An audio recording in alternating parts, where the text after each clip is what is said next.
Assalamualaikum warahmatullahi wabarakatuh. Halo semuanya, apa kabar kalian malam ini? Semoga sehat dan selalu dalam lindungan Tuhan. Ya, buat kalian para pecinta cerita horor yang selalu setia di channel ini, terima kasih sudah kembali lagi. Siapkan diri kalian. Karena kisah ini kita akan masuk ke kisah yang bikin bulu kuduk berdiri. Rumah itu berada di ujung gang kecil. Catnya memang sedikit mengelupas, tapi bangunannya masih kokoh. Halamannya luas. Harganya jauh di bawah pasaran. Randy adalah orang yang membelinya. Sejak awal, sebenarnya banyak yang memperingatkan. Rumah itu sering kosong, kata seorang tetangga pelan yang tinggal di situ. Tapi Randy hanya tersenyum. Ia berpikir itu hanya gosip warga. Malam pertama, semuanya normal. Hanya suara kayu berderit dan angin yang menyusup lewat jendela. Malam kedua, Randy mulai merasa tidak nyaman. Tepat pukul 2.13 dini hari, ia terbangun karena suara seperti benda berat dijatuhkan di lantai atas. Padahal, rumah itu hanya satu lantai. Ia mencoba menenangkan diri. Mungkin hanya suara atap mengembang karena suhu malam. Namun malam ketiga, suara itu berubah. Bukan lagi benda jatuh, tapi langkah kaki. Pelan berat. Menyeret. Suara itu berhenti tepat di depan pintu kamarnya. Tok. Tok. Tok. Randy menahan napas. Pintu kamarnya tidak terkunci. Gagang pintu bergerak perlahan. Krek, tapi tak ada siapa-siapa di sana. Lampu ruang tamu tiba-tiba menyala sendiri. Di atas meja, ada sesuatu yang tak pernah ia lihat sebelumnya. Sebuah mangkuk kecil berisi air keruh dan beberapa lembar bunga layu. Baunya anyir. Randy merasa dadanya sesak. Ia mencoba menelepon ibunya. Tak ada sinyal. Ia keluar rumah untuk mencari udara segar. Tapi anehnya, udara di luar terasa lebih dingin daripada biasanya. Dan lampu-lampu tetangga padam semua, seolah hanya rumahnya yang hidup. Saat kembali masuk, ia melihat sesuatu di dinding ruang tamu. Bekas goresan. Seperti angka. Ia mendekat. Goresan itu membentuk angka 6. Padahal ia baru 3 malam tinggal di sana. Randy mencoba menghapusnya dengan kain basah. Namun angka itu justru berubah. Menjadi 7. Tiba-tiba dari arah dapur terdengar suara air menetes. Tik, tik, tik. Ia melangkah perlahan mendekat. Keran wastafel terbuka sendiri. Airnya mengalir hitam pekat. Dan di pantulan cermin dapur, Randy melihat dirinya berdiri. Tapi, pantulan itu tersenyum. Sementara wajah Randy sendiri tidak, suara bisikan terdengar sangat dekat di telinganya. Sudah waktunya. Lampu rumah berkedip cepat. Pintu depan tertutup keras dengan sendirinya. Dan dari kamar belakang, terdengar suara seseorang tertawa kecil. Randy sadar satu hal. Rumah itu tidak kosong. Dan mungkin, bukan dia satu-satunya penghuni di sana. Randy membeku di depan cermin. Pantulannya masih tersenyum. Perlahan, senyum itu melebar. Terlalu lebar untuk wajah manusia. Keluar. Bisik Randy pelan, entah pada siapa. Tapi pantulan itu justru mengangkat tangannya. Dan di dunia nyata, tangan Randy terasa kaku. Seolah ada yang menariknya mengikuti gerakan itu. Brak! Pintu kamar belakang terbanting keras. Suara langkah kaki kini terdengar jelas. Bukan 1. Bukan 2. Banyak. Mengelilingi rumah. Mengitari dinding. Seperti mencari celah untuk masuk, atau mungkin memastikan ia tak bisa keluar. Randy mundur perlahan. Jantungnya berdegup tak beraturan. Ia teringat goresan angka di dinding. 6, lalu 7, ia berlari ke ruang tamu. Angka itu kini berubah lagi. 8. Padahal ia baru 4 malam tinggal di sana. Tidak, ini tidak masuk akal. Tiba-tiba dari arah langit-langit terdengar suara gesekan panjang. Seolah ada sesuatu merangkak. Di atas plafon. Plester atap retak. Serbuk putih jatuh ke lantai. Dan dari celah retakan itu, muncul ujung jari hitam panjang. Jari itu mencengkeram pinggiran plafon. Satu persatu. Retakan semakin melebar. Wajah pucat tanpa mata perlahan muncul dari kegelapan atas. Mulutnya terbuka, tapi tidak ada suara. Namun di kepala Randy terdengar jelas. Rumah ini lapar. Randy menjerit dan berlari ke pintu depan. Ia menarik gagang pintu sekuat tenaga. Terkunci. Padahal sebelumnya tidak pernah ia kunci. Jendela-jendela menutup sendiri. Tirai bergerak tanpa angin. Lampu mati total. Dalam gelap, suara napas terdengar tepat di belakangnya. Bukan napasnya. Dingin menyentuh tengkuknya. Perlahan, sesuatu berbisik lagi. Kau sudah menghitung malamnya? Randy teringat angka di dinding. Ia menghitung cepat dalam pikirannya. 4 malam, tapi angka terakhir yang ia lihat, 8. Langkah kaki kini berhenti tepat di belakangnya. Hening. Lalu suara berat terdengar tepat di telinganya. Sisa 2. Tiba-tiba lampu menyala kembali. Rumah itu sunyi. Tidak ada retakan di plafon. Tidak ada goresan di dinding. Tidak ada air hitam di dapur. Semua kembali normal. Kecuali satu hal di meja ruang tamu, tergeletak sebuah foto lama berdebu. Foto penghuni sebelumnya. Dan di sudut foto itu, Randy melihat wajah yang familiar. Itu wajahnya. Berdiri di belakang keluarga itu. Tersenyum, padahal foto itu jelas diambil bertahun-tahun lalu. Dan di bagian bawah foto tertulis dengan tinta pudar, tumbal berikutnya. Randy merasa kakinya lemas. Ia sadar sesuatu. Mungkin rumah itu tidak memilih secara acak. Mungkin, ia sudah dipilih jauh sebelum membeli rumah itu. Dan malam kelima baru saja dimulai. Jam dinding berdetak pelan. Tik, tok, tik, tok. Randy menatap foto itu dengan tangan gemetar. Ia membaliknya cepat, berharap semuanya hanya ilusi. Namun di belakang foto itu tertulis sebuah tanggal. Tanggal besok. Dan satu kalimat pendek. Penjemputan. Napas Randy tercekat. Ia berlari ke kamar, membuka koper, memasukkan pakaian seadanya. Ia tidak peduli lagi soal harga murah, soal cicilan, soal kerugian. Ia hanya ingin keluar hidup-hidup. Ia kembali ke pintu depan. Masih terkunci. Ia mencoba memecahkan kaca jendela dengan kursi. Berat. Kaca retak, tapi tidak pecah. Seolah-olah transparan itu bukan kaca biasa, melainkan sesuatu yang jauh lebih keras. Tiba-tiba listrik padam lagi. Kali ini lebih gelap.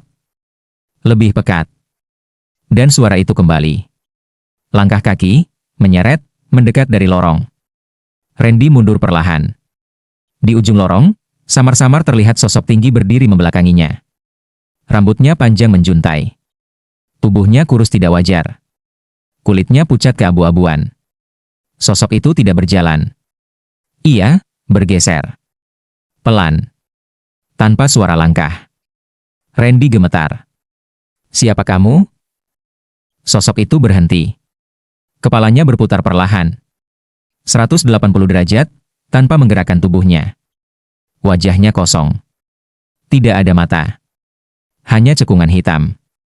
Dan dari cekungan itu, cairan gelap menetes. Rumah ini tidak pernah menjual diri. Suara itu terdengar langsung di kepala Randy. Kalian yang datang, membawa diri kalian sendiri. Tiba-tiba angka kembali muncul di dinding. 9. Randy berteriak histeris. Aku baru 5 malam. Suara itu tertawa lirih. Waktu di sini, tidak berjalan seperti milikmu. Plafon mulai bergetar. Lantai terasa lembek seperti lumpur. Dinding berdenyut pelan, seperti bernapas. Rumah itu, hidup. Randy terjatuh saat lantai di bawah kakinya terasa seperti menyedot. Dari sela-sela retakan lantai, tangan-tangan pucat bermunculan. Mencengkeram pergelangan kakinya. Menariknya perlahan ke bawah. Ia berusaha meraih meja, kursi, apapun. Namun benda-benda di rumah itu mulai menjauh. Seolah tidak ingin disentuhnya. Sosok tinggi itu kini berdiri tepat di hadapannya. Tanpa mata. Tanpa ekspresi. Tapi Randy bisa merasakan rasa lapar. 2 malam lagi, bisik suara itu. Tapi kami bisa mempercepat. Tangan-tangan itu menarik lebih kuat. Separuh tubuh Randy sudah tenggelam ke dalam lantai yang berubah seperti tanah basah. Ia menjerit memanggil Tuhan. Dan tiba-tiba, adzan subuh terdengar dari kejauhan. Suara itu menembus dinding. Menembus kegelapan. Tangan-tangan pucat itu berhenti. Sosok tinggi itu mundur perlahan.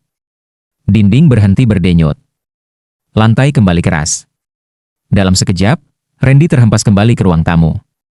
Semua normal. Cahaya fajar masuk dari celah jendela.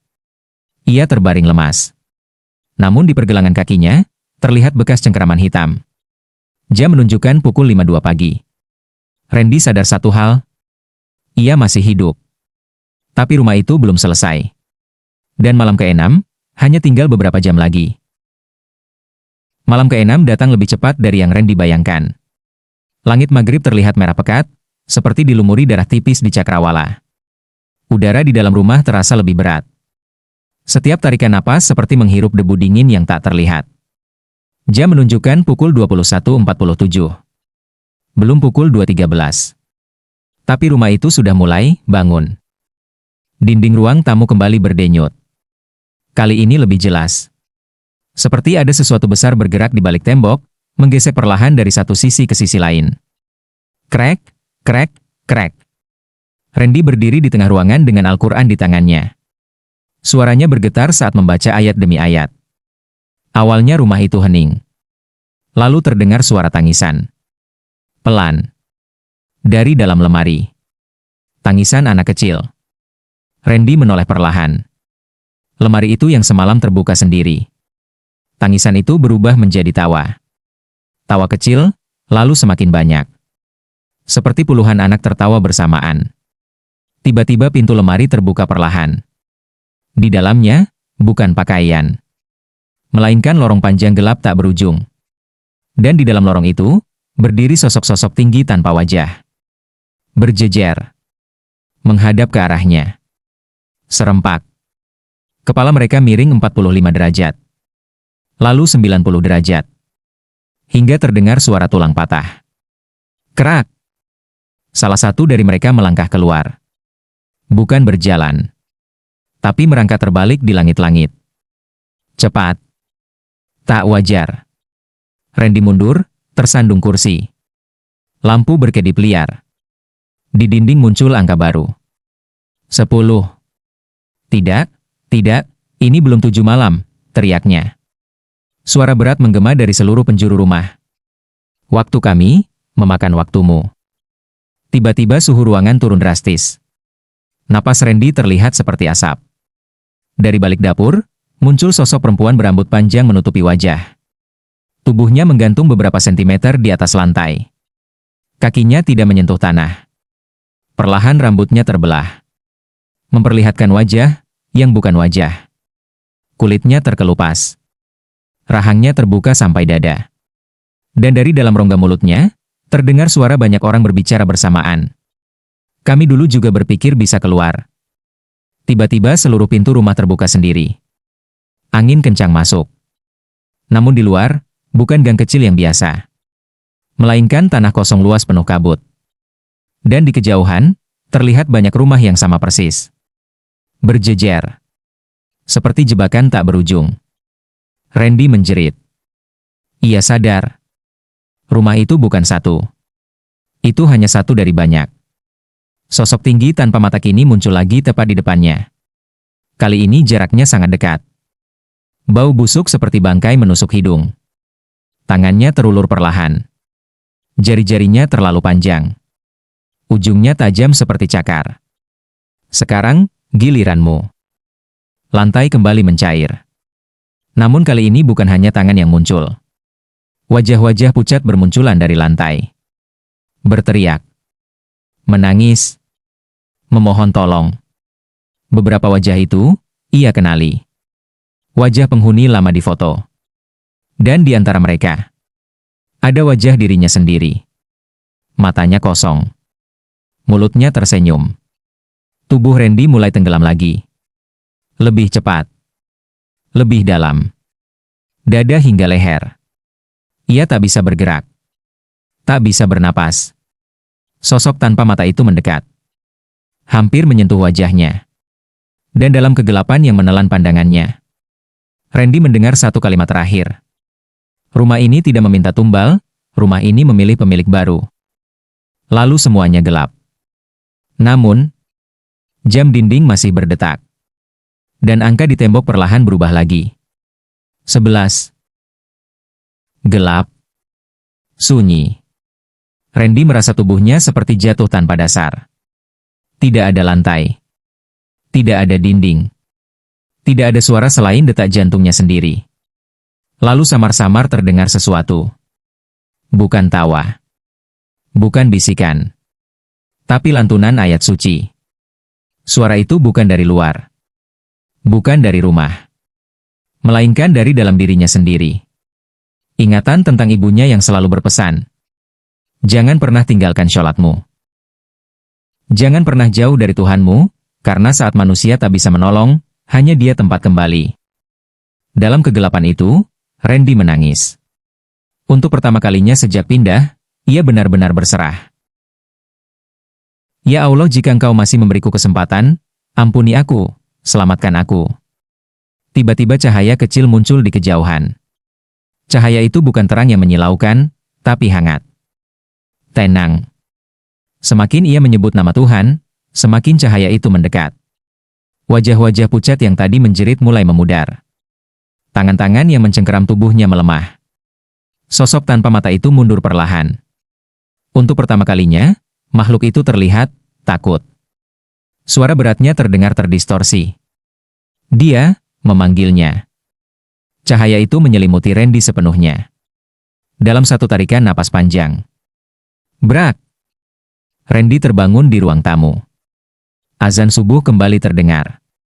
Tubuhnya basah oleh keringat. Rumah itu sunyi. Tidak ada dinding berdenyut. Tidak ada angka di tembok. Tidak ada sosok menyeramkan. Namun di dinding ruang tamu, bekas angka terakhir masih samar terlihat. 11. Perlahan angka itu retak, lalu hilang seperti debu tertiup angin. Pagi itu juga, Randy keluar dari rumah itu tanpa menoleh lagi. Aneh.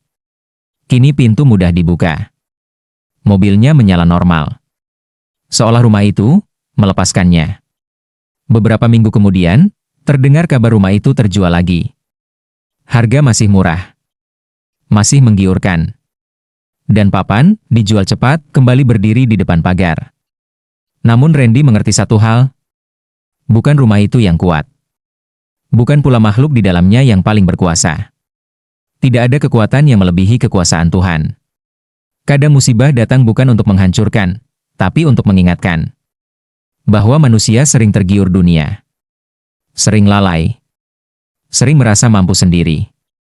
Padahal tanpa perlindungannya, kita tidak lebih dari makhluk lemah. Rumah itu mungkin masih berdiri. Masih mencari. Masih menunggu. Tapi bagi siapapun yang mendekat, ingatlah, jangan hanya melihat murahnya harga. Lihat juga bagaimana kita menjaga iman dan perlindungan diri. Karena sebesar apapun kegelapan, satu doa yang tulus bisa menjadi cahaya yang tak bisa dipadamkan. Azan subuh pagi itu bukan hanya menyelamatkan Randy dari kegelapan rumah tersebut, tapi juga menyelamatkan jiwanya. Sejak kejadian itu, Randy berubah. Ia tak lagi menunda sholat. Ia tak lagi lalai membaca doa sebelum masuk rumah. Ia sadar, selama ini ia terlalu percaya diri, merasa semuanya bisa dihadapi dengan logika dan keberanian saja. Padahal ada dunia yang tak kasat mata. Ada ujian yang tak bisa dilawan dengan kekuatan fisik. Dan yang paling penting, tidak ada perlindungan yang lebih kuat selain perlindungan dari Allah Subhanahu wa Ta'ala. Randy mulai rutin membaca ayat kursi setiap selesai sholat. Ia menjaga zikir pagi dan petang. Ia memperbaiki hubungannya dengan orang tua. Ia belajar bahwa musibah bukan selalu hukuman, tapi seringkali teguran penuh kasih agar manusia kembali. Karena sesungguhnya, setan dan makhluk halus tidak akan mampu mencelakai tanpa izinnya. Allah sudah mengingatkan dalam Al-Quran bahwa tipu daya setan itu lemah bagi orang-orang yang beriman dan bertawakal. Rumah itu mungkin masih berdiri. Kegelapan mungkin masih ada. Tapi bagi hati yang selalu mengingat Tuhan, tidak ada tempat bagi rasa takut yang berlebihan. Jangan hanya mencari rumah yang kokoh dindingnya. Bangunlah juga rumah iman dalam hati kita. Karena ketika hati kuat, ketika sholat terjaga, ketika doa tak pernah putus, maka seburuk apapun gangguan, sekelam apapun malam, kita tidak akan pernah sendirian. Semoga kisah ini menjadi pengingat bahwa dunia ini sementara. Godaan itu nyata. Dan perlindungan terbaik adalah mendekat kepada Allah sebelum kita dipaksa untuk kembali kepadanya. Kalau kalian suka dengan cerita ini dan ingin lebih banyak kisah horor penuh makna seperti ini, jangan lupa tekan tombol like, tulis pendapat kalian di kolom komentar, dan subscribe channel ini supaya tidak ketinggalan cerita-cerita mencekam berikutnya. Aktifkan juga lonceng notifikasinya ya, agar setiap ada kisah baru, kalian jadi yang pertama mendengarnya. Sampai jumpa di cerita selanjutnya, dan ingat, tetap jaga iman, tetap dekat dengan Tuhan.